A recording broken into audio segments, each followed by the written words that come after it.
So now we're getting into the fun side of things. If you could call it fun, some of you, especially those who've gone through this, might not call it so fun. But we talked about development of the offspring, of the embryo and the fetus, but we never really talked about what's happening to mom. So let's get into what happens to mom, how birth happens, and what happens to us after birth as we reach elderly age.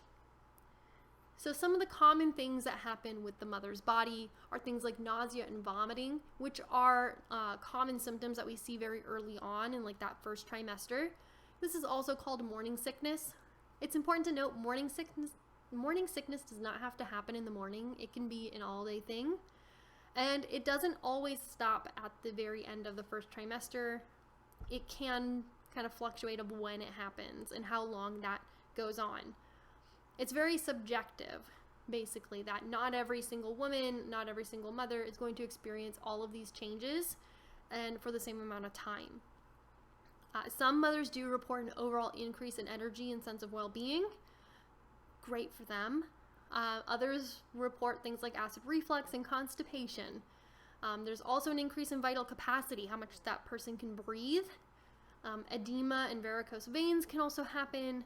Incontinence, or the inability to hold it, to not wet yourself, is not uncommon, especially as you go further in towards the end of pregnancy when that uterus and fetus is pushing on various organs, including the bladder. The placenta also produces peptide hormones that can make cells resistant to insulin, and so we can see a form of diabetes develop called gestational diabetes. Stretch marks are also common, where the skin has marks that appear because the skin has stretched so fast it hasn't been able to really kind of keep up with the growth, and melanocyte activity increases in some areas. So things like the areolas will darken, the vulva can darken, and it's not uncommon for a stripe to appear down the middle of the belly that will also kind of darken as well. Let's go into birth, to the very, very end. For those who have been pregnant before, you may have been awaiting this day, not just to see your new baby, but also because depending on how your pregnancy was going, you might have wanted it to be done and over with. Again, it's a very subjective experience, not something I've gone through personally, but for many women, it's a wide variety of experiences, even from one pregnancy to the next for the same woman.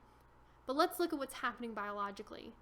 When we go into birth, we start with what's called true labor. Now, prior to going into labor, there are contractions that can happen.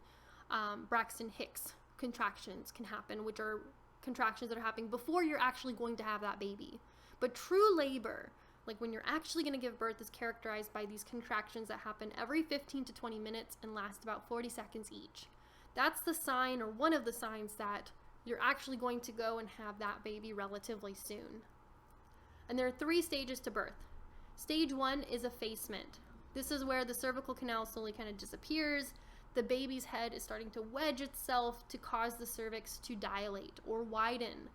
You can imagine the cervix is a pretty narrow space, and if it didn't widen, that would be very traumatic. So the cervix is going to widen out to make space for this baby to be delivered.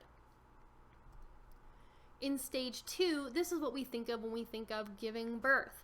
Uterine contractions are happening every minute or two, and they're lasting about a whole minute each.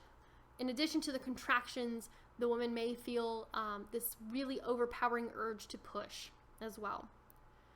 Sometimes, in some cases, an incision called an episiotomy is made at the opening of the vagina so that the baby can kind of get to the exterior faster. However, this is falling out of fashion. So while your book may talk about episiotomies, do know that this is not on an upward trend. This is becoming less and less popular over time. So you may, if you do become pregnant and have a child, you may not be offered this, and that's okay. It's actually becoming less common in recent years. During stage 2, the baby is actually born. The baby is fully out. The umbilical cord is cut and tied off. Congratulations, you're a parent. But we're not done yet. For those who've gone through this process, you already know this. There's stage 3, the afterbirth. So while the baby is out, there's still a placenta and the rest of the umbilical cord that have been left behind. That also needs to be delivered. And so in stage 3, the afterbirth is delivered about 15 minutes after the baby is born. So if we look at these stages, we see that the cervix has dilated. At this point, the amniotic sac may have broken. This is known as your water breaking, but it's amniotic fluid that is coming out. So we see that this fetus is head towards the cervix, towards the birth canal. In stage 2, the baby actually emerges, so it's squeezed out into the open world. And then in stage 3, the placenta will detach along with the remaining umbilical cord and be expelled out as well. So once we're born, again, we're not quite done developing. We have all of our infancy, childhood, adolescence, and adulthood to get through. As we go through that process, especially as we go through adulthood, we start to age. And there's a few ideas of why we age: cellular aging and damage accumulation. Cellular aging is the idea that there's some sort of hormonal or genetic influence on aging, like mitochondrial activity and caloric intake, and how those might help kind of push this process of aging along or slow it down. There's also the idea of damage accumulation, where aging is because we have accumulated damage over time, some which is avoidable and some that's unavoidable. Some of the avoidable damage would be damage that you would acquire from things like smoking or UV light from getting sunburns. Unavoidable, at some point you have to go outside, so some of that UV damage is not quite avoidable. And things like air pollution, if you happen to be near a fire or something and you breathe in smoke, that's not something you could have necessarily avoided. So what happens to our bodies as we age? And this is something that if we live long enough, we're going to be lucky enough to experience. Right? If we actually experience these things, it means that we got to live long enough. So let's kind of spin it in a positive way. As we get older, our skin will become thinner, less elastic, and dry. And this is where things like wrinkles come in. There's less adipose tissue in the skin itself, and so it becomes easier to feel cold. That's why sometimes if you visit your grandparents, they might have the heater on or they might not turn the AC on, and to you it feels really, really warm, but for them, because they have less fatty tissue in their skin, they feel colder. There's a decrease in melanocyte activity, which leads to graying of the hair.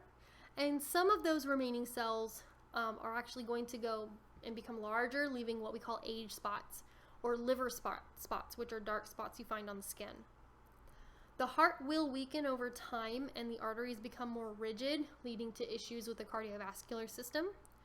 And over time, our reactions will slow and our senses are muted. So our sense of taste and smell, vision and hearing, so on and so forth, will start to fade. And our ability to react quickly will also diminish. One of the important things to talk about when it comes to aging and senses is driving. At a certain point, an elderly person's reaction time may become unsafe because they're not able to react fast enough to the dangers around them when behind the wheel. Additionally, our immune systems become compromised. It's harder for us to avoid getting sick, and it's harder for us to fight off things when we do get sick. This is why things like vaccines are so important.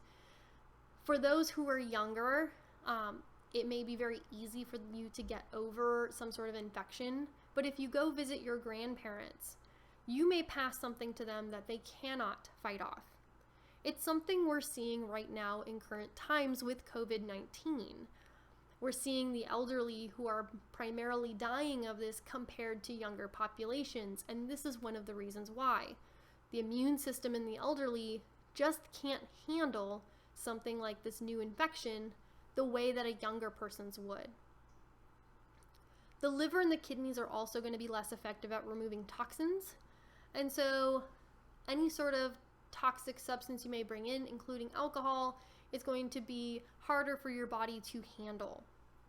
There's also losses in brain function, so the ability to think and learn and remember things can become much more difficult over time as we get older.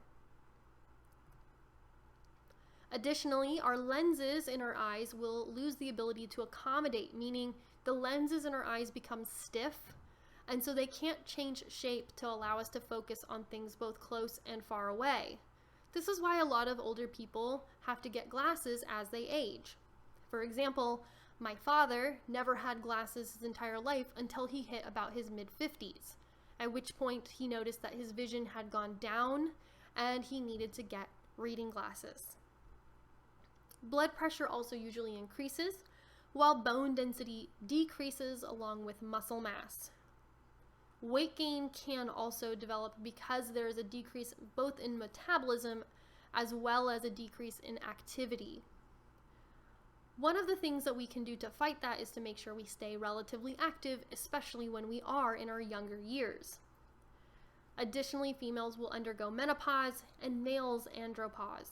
So while we can't actually prevent ourselves from going through the aging process, there's no fountain of youth, there are things that we can do that can slow this process down. For example, eating a healthy diet, maintaining a healthy weight, and staying active regularly can help fight off any and all of these effects of aging. Additionally, we can limit our drug and alcohol intake to prevent excessive damage, and we can also prevent ourselves from doing things like smoking and overexposure to UV light through things like sunbathing or sun tanning. If we are able to accommodate for the thing and account for the things that we can actually prevent, we can maintain as much youth as possible.